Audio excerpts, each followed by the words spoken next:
নিৰ্বাচনত আপোনালোকৰ যি মেণ্ডেট আপোনালোকৰ ফেভৰত নাহিল তাৰপিছত প্ৰথমবাৰ আপোনালোকে বাইক ৰেলী কৰিলে কি ক'ব?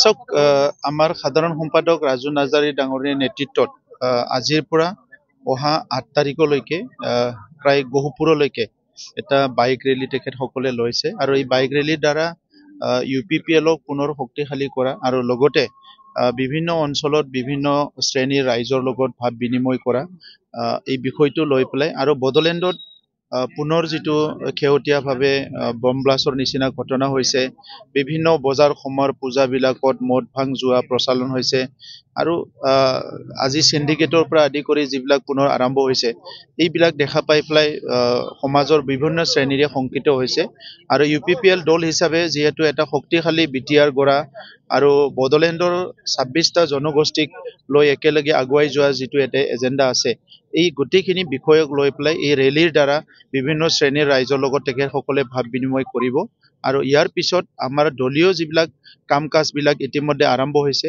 অহা যিটো আমাৰ এছেম্বলি ইলেকশ্যন আছে, ইয়াত UPPLৰ পৰা ষ্ট্ৰং এটা পাৰ্টিচিপেশ্যন থাকিব আৰু এই গোটেই বিষয়টো লৈ পেলাই আজি আমাৰ যুৱ শাখাৰ পৰা তৰফৰ পৰা আৰু লগতে আমাৰ সাধাৰণ সম্পাদক কেন্দ্ৰীয় সাধাৰণ সম্পাদক ডাঙৰীয়াৰ নেতৃত্বত এই বাইক ৰেলীটো আজিৰ পৰা আৰম্ভ হৈছে।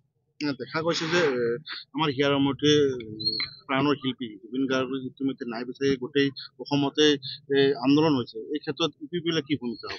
আমাৰতো আমিও কৰি আছো, ইপিনে ওদালগুৰিৰ সিদিনা ৰেলী হৈ গ'ল আৰু আজি যিটো এই বাইক ৰেলী লৈছে, এই বাইক ৰেলীটো এইটো ওৱান অফ দি মানে পইণ্ট হিচাপে ৰখা হৈছে যে আমিও বিচাৰো ন্যায়টো যিমান সোনকালে পাৰে ন্যায় দিব লাগে আৰু ন্যায়টো এটা পাৰ্ট, ন্যায়টো পাব লাগিব আৰু এটা পাৰ্টটো হ'ল জুবিন গাৰ্গ ডাঙৰীয়াৰ যিটো সৃষ্টি, এইটো আমি সদায় জীৱিত কৰি ৰাখিব লাগিব আৰু অসমীয়া সমাজখন বা অসমৰ বিভিন্ন জাতি জনগোষ্ঠী বিভিন্ন শ্ৰেণীৰ ৰাইজ আজি যেনেকৈ ওলাই আহিছে, এইটো এটা ঐতিহাসিক হয়।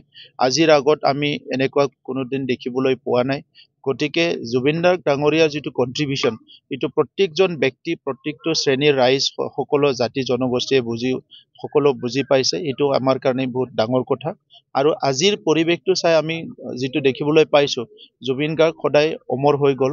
এইটো অকল অসমৰ কাৰণে নহয়, উত্তৰ পূৰ্বাঞ্চলৰ কাৰণে নহয়, সমগ্ৰ ভাৰতবৰ্ষ আৰু মানৱ জাতিতে বিভিন্ন দেশৰ মানুহবিলাকো আজি এই কথাটো সকলো আজি শলাগ লৈছে বা সকলো আজি দেখিবলৈ পাইছে যে তেখেতৰ যিটো কণ্ট্ৰিবিউশ্যন, সেইটো কোনোদিনে এইটো পূৰণ কৰিব পৰা তেনেকুৱা বিষয় নহ'ব। দেখা গৈছে যে কালি বৰ্তমানৰ CM হাগ্ৰামা মহিলাই কৈছে UPPL দল ৰাছিয়াৰ দল, কি ক'ব এই ক্ষেত্ৰত? তেখেততো এইবিলাকে কৈ থাকে, তেনেকুৱা কৈয়ে তেখেতে ভাল পায়, টুলুঙা মন্তব্য কৰা, যি টি কথা কোৱা, সেইটোৱে তেখেতৰ কেৰেক্টাৰ হয়, এইটোতো চেঞ্জ কৰা নাই। এইটোৰ দ্বাৰা আমাৰ একো লাভো নহয়, এইটোৰ দ্বাৰা আমাৰ একো লজো নহয়, এইটো সমাজৰো একো লাভো নহয়, লজো নহয়।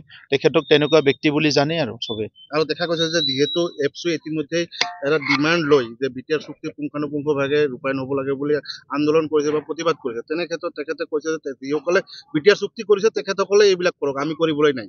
এই কিন্তু এটা দায়িত্বহীন মানুহৰ বক্তব্য। দায়িত্বহীন মানুহে তেনেকুৱা কথা কয়।